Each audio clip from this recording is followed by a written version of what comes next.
మన ప్రభువును రక్షకుడైన యేసుక్రీస్తు వారి అతి శ్రేష్టమైన నామములో ఈ రాత్రి గృహకూడికుడు వచ్చిన మీ అందరూ కూడా నా హృదయపూర్వకమైన వందనాలు తెలియజేస్తున్నాను. దేవుడు మీ అందరినీ ఆశీర్వదించునుగాక. ఒక చిన్న మాట మనం ధ్యానం చేసుకుందాము. బైబిల్ తెరిచి మత్తయి సువార్త 14వ అధ్యాయము 29వ వాక్యాన్ని మనం చదువుకొని రెండు మాటలు జ్ఞాపం చేసుకుందాం. మత్తయి సువార్త 14వ అధ్యాయము 29వ వాక్యం. ఆయన రమ్మనగానే పేతురు దోణి దిగి యేసు నొద్దకు వెళ్ళుటకు నీళ్ల మీద నడిచెను.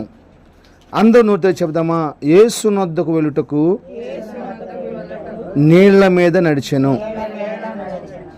చిన్న ప్రార్థన చేసుకుందాం. మహాపరిశుద్ధుడైన తండ్రి, ప్రేమ నమ్మకం కలిగిన మా దేవా, ఈ రాత్రి ఈ గృహంలో సంతోషం గరిక గృహంలో మేము ఏర్పాటు చేసుకుని ప్రార్థన కూడికి అంతను బట్టి స్థుతిస్తున్నాను. ఈ ప్రార్థన కూడికి మీరు ఆశీర్వాదకరంగా జరిగించండి. చక్కని పాటలు ప్రార్థన ఆరాధన మీరు జరిగించినారు ప్రభువా. ఇది నీరు కట్టి ఫలింపు చేయండి. ప్రతి ఒక్కరితో మీరు మాట్లాడమని. అయ్యా, నేను మాట్లాడితే ప్రయోజనం లేదు ప్రభువా. నేను మాట్లాడితే హృదయాలు తెరవబడతాయి, కుటుంబాలు కట్టబడతాయి ప్రభువా. యేసు నామములో మీరు మాట్లాడండి. ఆ మాటలకి ప్రతి ఒక్కరు ఆకర్షితులుగా మార్చబడదురు గాక. పరలోక మాటలతో నింపమని, వాక్యానికి వ్యతిరేకంగా పనిచేస్తున్న ప్రతి దురాత్మక శక్తులను బంధించమని యేసు నామములో ప్రార్థన చేస్తున్నాను తండ్రి. ఆమేన్. హల్లెలూయా. చాలా సంతోషం. కొన్ని మాటలు మనం ధ్యానం చేసుకొని ప్రార్థన చేసుకున్నాం. జాగ్రత్తగా నా వైపు చూస్తూ శ్రద్ధగా వినాలని అందరికి తెలియజేస్తున్నాను. ప్రాముఖ్యంగా జోసెఫ్ కూడా చెప్తున్నాను, శ్రద్ధగా నేను నా వైపు చూస్తేనండి.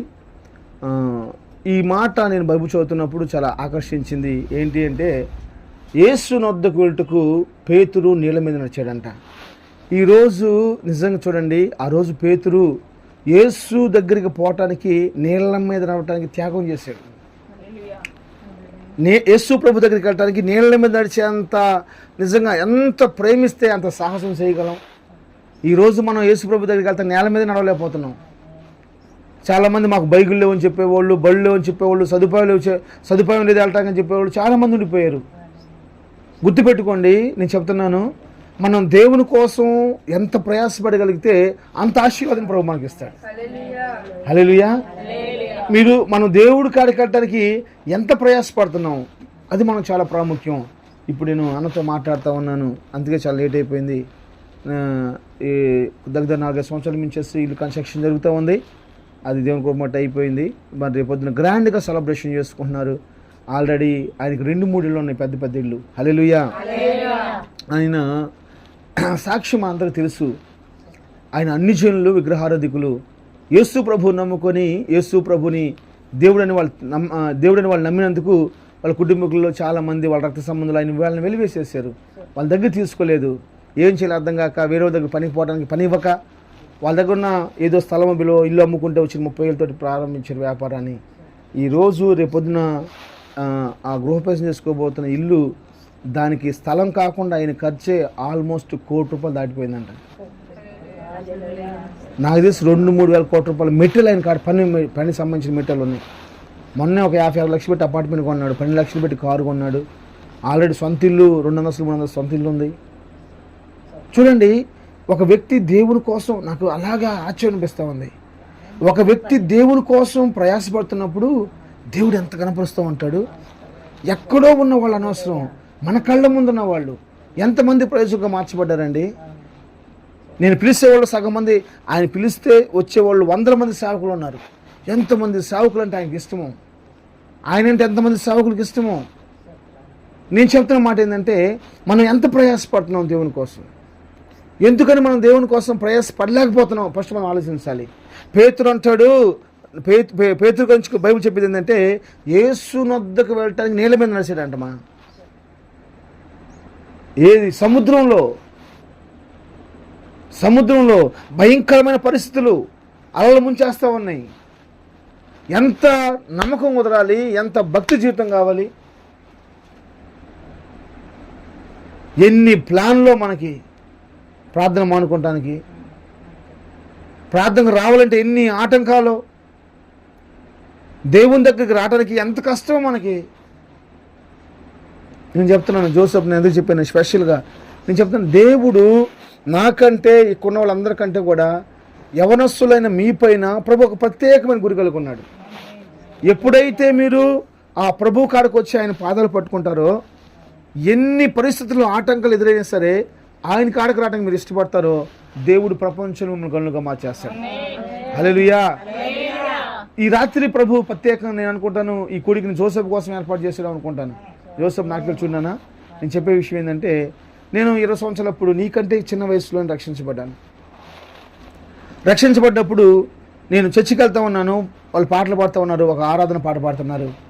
ఆరాధనలో అలా కళ్ళు మూసుకొని ప్రభుని ఆరాధిస్తున్నాను. రాత్రి సమయంలో ఆల్నైట్ ప్రేయర్ ఆరాధిస్తున్నప్పుడు ఏదో ఒక తెలియని ఒక అభిషేకం నా మీదకి వచ్చేసింది.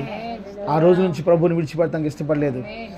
నా హృదయాంతరం ప్రభుని ఆరాధించుకుంటున్నాను. ఏదో నేను యేసు ప్రభుని నమ్ముకుంటే లక్షలు వస్తాయనో ఏదో కాదు. యేసు ప్రభు దేవుడు, ఆయన్ని మనం నమస్కరించాలన్న ఆలోచనతోటి నేను నమ్ముకున్నాను. దేవుని సేవకులు నాకు ఏం చెప్పారంటే, నువ్వు ప్రతిరోజు చేసేసి పరిచయం చేయమని చెప్పన్నాడు. ఇంటికాడ ఉండే సమయం కంటే నేను మందిరంలో సమయం ఎక్కువ. మంచిగా పరిచయం చేసేవాడిని, మందిరం ఊడ్చేవాడిని, మంచిగా ప్రార్థన చేసుకునేవాడిని, సేవకులకు పరిచయం చేసేవాడిని. అలా ఆ పరిచయం చేసుకున్నాక క్రమక్రమంగా బాప్తిసం తీసుకోవడం జరిగింది, రక్షించబడడం జరిగింది. మా పూరింట్లో కూర్చొని వేసేసి ఒక్కనే, వీళ్ళకి ఎవరికి చదువు రాదు, ఒక్కడిని నేను కూర్చొని వేసేసి అక్కడ గుంజ ఉండేది మధ్యలో, నట్టాడే ఏదంటారు దాన్ని, నెట్టాడి అక్కడ కూర్చొని వేసేసి బైబిల్ చదువుకుంటూ ఉండేవాడిని. నాకు తెలిసింది చదువుకుంటూ ఉండంటే నా కళ్ళలో నీళ్లు కారి ఆ బైబిల్ పడుతూ ఉండేవి.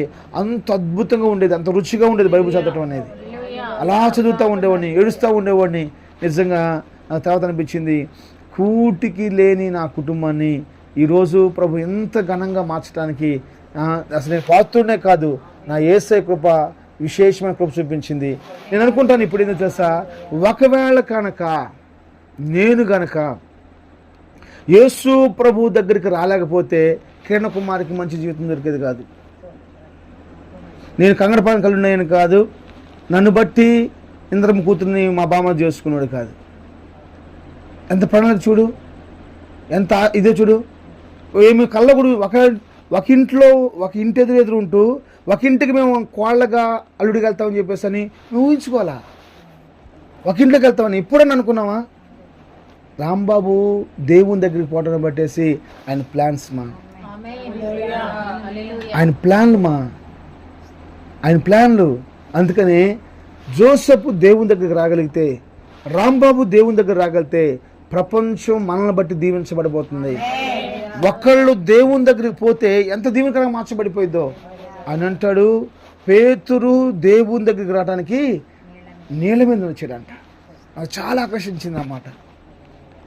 మనం ఏం ప్రయాసపడగలుగుతున్నాం, ఏం కష్టపడగలుగుతున్నాం, ఎంత బాధ అయిపోతుంది.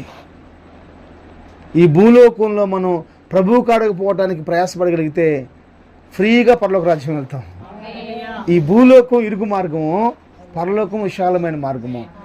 అందుకే యేసుప్రభు అంటాడు, ఇరుకు మార్గాన ప్రవేశించడానికి ఇష్టపడండి, కష్టపడండి అంటాడు. ఇరుకు మార్గం చాలా ఇబ్బందులు, కష్టాలు ఉంటాయి. వాటన్నిటిని ఎదుర్కొని ఇరుకు మార్గంలోకి వెళ్తే ఈ భూలోకంలో, పరలోకంలో విశాల మార్గం.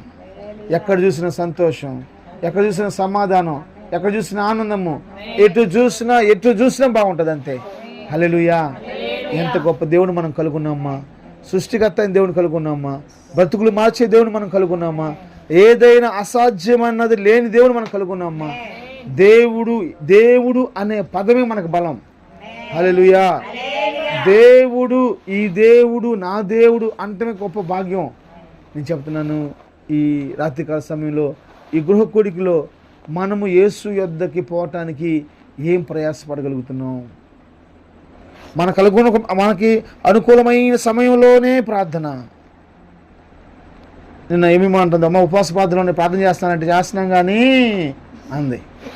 నీకు రాగం దీపాకమ్మ అని చెప్పాను. నన్ను ఎందుకు రాగం తీస్తుందంటే నాకు డౌట్ వచ్చేసింది అనమాట.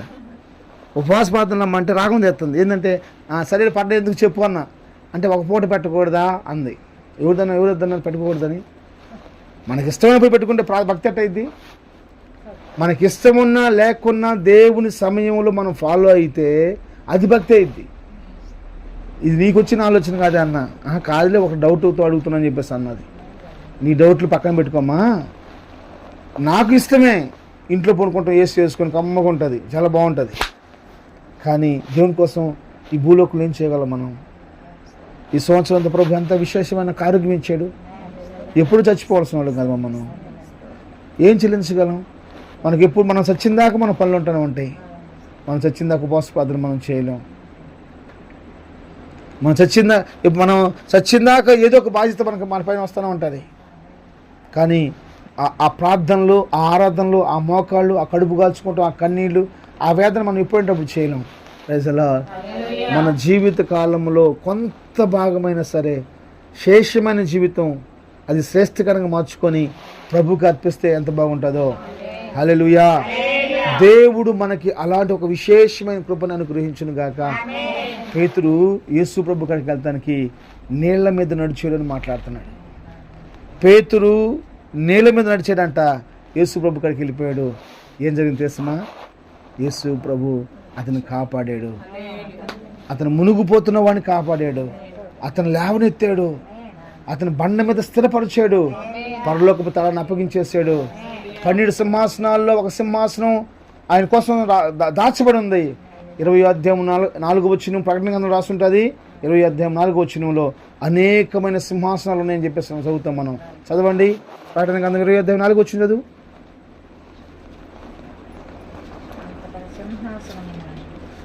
అంతటా సింహాసనములను, అక్కడ చాలా సింహాసనాలను యోహాను చూస్తున్నాడు అన్నమాట. నేను అనుకునేది ఏం తెలుసా? ఆ సింహాసనాల్లో ఒక సింహాసనం పేతురు గారికి. అందుకనే 3వ అధ్యాయం రాస్తుంటాడు, జయించిన వానికి నా సింహాసనంలో కూర్చున్న నిత్తునని చెప్పి మాట్లాడతాడు. ఏం జయించాలి? నేను చెప్తున్నాను దేవుని సేవకుడిగా, మనం ప్రభు కోసము ప్రయాసపడగలిగితే 12వ అధ్యాయం ఎబ్రీ రాసిన పత్రిక 1వ వచనం రాస్తుంటుంది. 12వ అధ్యాయము 1వ వచనం ఎబ్రీకి రాసిన పత్రిక చదవండి మా.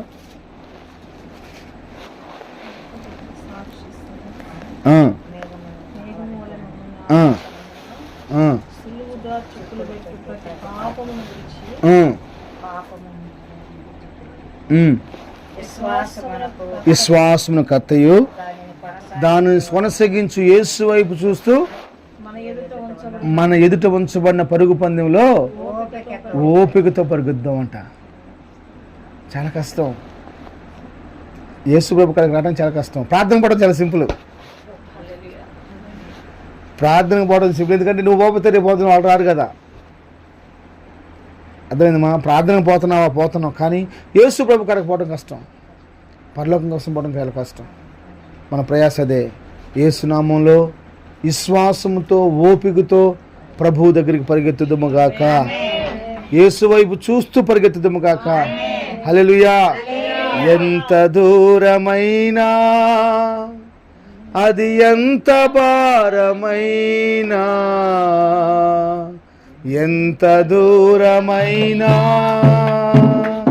అది ఎంత భారమైనా, యేసు వైపు చూడు, నీ భారమంత తీరు. యేసు వైపు చూడు, నీ భారమంత తీరు. తీరానికి చేరు,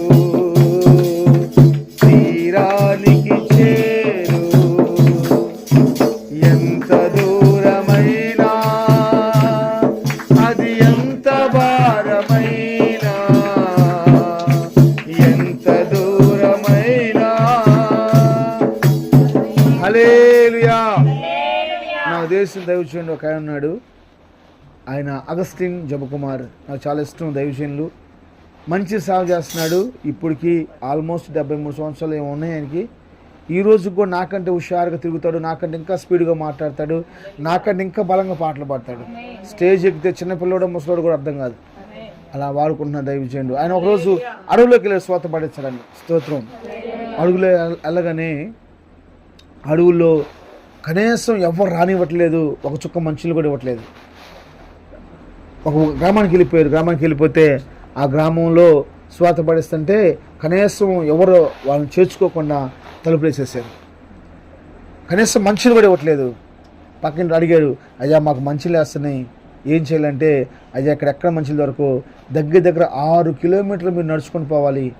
6 కిలోమీటర్లు కూడా దొరకపోతే 12 కిలోమీటర్లు మీరు నడుచుకుని పోతేనే కానీ అక్కడ ఒక హోటల్ ఉంటుంది, మీరు మనుషులు తాగొచ్చు అని చెప్పి అన్నారు. సరే వీళ్ళు ఇటు మనం చేర్చుకోలేదని చెప్పేసి అని వేరే గ్రామానికి వెళ్దామని చెప్పేసి 6 కిలోమీటర్లు నడుచుకుంటూ పోతున్నారు. 6 కిలోమీటర్లు నడుచుకుంటూ పోయేలకే తాగుబోతులు 4 పోగయ్యి రాళ్ళు కర్రలు తీసుకొని వాళ్ళు త్రావటం స్టార్ట్ చేశారు. అప్పుడు వాళ్ళు పరిగెత్తున్నారు, మంచిలు అవుతున్నాయి, తరం పడుతున్నారు. కృప ఏంటంటే 12 కిలోమీటర్లు లేరు మా మంచిలు అవుతానే. ఆడికి వెళ్ళిపోయినాక మంచిలు తప్పిక లేదు. అక్కడ పోయినాక కూర్చున్నాక ఏందమ్మంటే సగం అయ్యా మేము యేసు ప్రభువుని ప్రకటించుకుంటూ వచ్చాం, మాకు కొంచెం మంచిలు ఇవ్వండి, వాళ్ళు తరుగుకుంటూ వస్తున్నారు చెప్పేసి అన్నప్పుడు వాళ్ళు ఆశ్చర్యపడ్డారు. అయ్యా 6 కిలోమీటర్లు పరిగెత్తారా, 12 కిలోమీటర్లు నడుచుకుంటూ వచ్చారా మీ మంచిల కోసం, మీరు ఎలా బతికారు అని అడుగుతున్నారు. మీరు ఎలా బతికారు? యేసు ప్రభు వైపు చూస్తూ పోతే మంచులు కూడా అవ్వవు. అక్కడ ఒక చిన్న గుడారం వేసేసి ఆ గుడారంలో కూర్చొని ప్రార్థన చేస్తా వాక్యం చెప్తుంటే ఆ గ్రౌండ్లో కుక్కలు మొత్తం వస్తున్నాయంట, మనుషులు రావట్లేదంట. ఇంత ప్రయాసపడిపోయి అక్కడ మీటింగ్ పెడితే ఆ మీటింగ్లో కనీసం ఒక్కరు కూడా వింటలేదంట. అప్పుడు దేవుడు చెప్పాడు, నువ్వు దేవుని దగ్గరికి రా, నీ పరిస్థితిని ప్రభు మారుస్తాడు అనగానే ఒక వ్యక్తి వచ్చి కూర్చున్నాడంట. ఆ వ్యక్తి 100 మంది అనుకుని చెప్పేసి అని ఆ వ్యక్తికి వాక్యం చెప్పేసి ప్రార్థన చేసుకొని ఆ వ్యక్తి పంపించిన తర్వాత ఆ వ్యక్తి యేసు ప్రభుని వెంబడించడం స్టార్ట్ చేస్తే ఆ వ్యక్తిని బట్టి 500 మంది ఆ గ్రామంలో మార్చబడ్డారంట. Praise lord. నాకు చాలా ఇష్టం, ఎప్పుడైతే ప్రభువు దగ్గరికి వాళ్ళు వచ్చారో వారు అంత ప్రయాసపడి దాహం వేస్తున్న 12 కిలోమీటర్లు నడిచి అక్కడ ప్రభువుని పాటిస్తూ ఉన్నారో చూడండి. అంత ప్రయాసకి ఒక్క కుక్కలు తిరిగే స్థలంలో ఒక వ్యక్తి వస్తే ఆ వ్యక్తి ద్వారా 500 మంది రక్షించబడ్డారంట. ఈరోజు ఆ మినిస్ట్రీస్లో దగ్గర 5,000 మంది సేవకులు పనిచేస్తూ ఉన్నారు. 500 మంది 5,000 మంది సేవకులు, క్షమించండి, 5,000 మంది సేవకులు పనిచేస్తున్నారు. దేశ విదేశాల మినిస్ట్రీస్ ఉన్నాయి, వాళ్ళకి పరిచయం చేస్తున్నారు. నేను చెప్పేది ఏంటో తెలుసా, మనం యేసు ప్రభు వైపు కనుక చూచి వెళ్ళగలిగినట్లయితే నిశ్చయంగా ఆయన కాపాడతాడు, నిశ్చయంగా ఆయన గొప్ప చేస్తాడు, నిశ్చయంగా ఆయన పోషిస్తాడు, కొదువు లేకుండా మారుస్తాడు. హల్లెలూయా. పేతుర్ని విడవని దేవుడు ఎక్కున్న వాళ్ళని ఎవరిని విడవడు. నన్ను విడవని దేవుడు జోసెఫ్ను కూడా విడిచిపెట్టడు. ఒకటి మాత్రం వాస్తవం, నీ హృదయంలో ఒక తీర్మానం కావాలి. ఎలాంటి పరిస్థితులైనా సరే నేను యేసు ప్రభు కాడికి వెళ్ళాలి, నేను యేసు ప్రభు కాడికి వెళ్ళాలి, నేను యేసు ప్రభు కాడికి వెళ్ళాలి. Praise the lord. నేను ముగించబోతున్నాను, ఒక మాట చెప్పేసి ముగిస్తాను. వాళ్ళు సముద్రంలో ఉన్నారు, పడవ పైకి వరద వచ్చేస్తుంది, గాలి పెరిగిపోతూ ఉంది. పేతురు ఏం ఆలోచించాలి తెలుసా? ఒక జాలరుగా ఈ పరిస్థితి నుంచి నేను ఎలా తప్పించబడాలని ఆలోచించాలి. కానీ ఏం చేస్తున్నాడు తెలుసా? యేసు ప్రభు కాడికి వెళ్తే బాగుండని ఆలోచిస్తున్నాడు. మన పరిస్థితుల నుంచి ఎలా తప్పించుకోవాలో మనం ఆలోచించాల్సిన అవసరం లేదు. ఆ పరిస్థితులు శాశ్వతంగా తొలగిపోవడానికి ప్రభు పాదాలు పట్టుకుంటే చాలు, ప్రభు పాదాలు పట్టుకుంటే చాలు. ఆ పరిస్థితుల్లో మనం తొలగిపోవడానికి మనం ఆలోచిస్తే తర్వాత మళ్ళీ ఆ పరిస్థితుల్లో మనం చిక్కోవచ్చేమో. బైబిల్ చెప్తున్న విశేషం కృప ఏం తెలుసా? ఆ పరిస్థితుల వైపు చూడకుండా ఎలా తప్పించుకోవాలో ఆలోచించుకోకుండా యేసు వద్దకి వెళ్ళటానికి, యేసు దగ్గరికి వెళ్ళటానికి నీళ్ళ మీద నడుచుకుంటూ పోయాడు. ఆ మార్గంలో కొన్ని ఇబ్బందులు కలిగినాయి. ఆ ఇబ్బందుల నుంచి ప్రభు లేవనెత్తాడు, చేయబట్టుకుని లేవనెత్తాడు, బలపరిచాడు, ధైర్యపరిచాడు, స్థిరపరిచాడు. ఈరోజు ప్రపంచానికి ఇదిగో పేతురు అంటే ఒక దీవెనగా మార్చేస్తాడు. ఇక్కడున్న ప్రతి ఒక్కరిని నా దేవుడు అలాగూ చేయను గాక, ఈ కుటుంబాన్ని ప్రభు అలాగూ చేయను గాక, ఈ కుటుంబంలో ప్రతి ఒక్కరిని ప్రభు చేయను గాక, అలాంటి కృపలతో ప్రభు నింపును గాక. మన దేవుడి మాటలను ఆశీర్వదించి దీవించును గాక. ఆమేన్.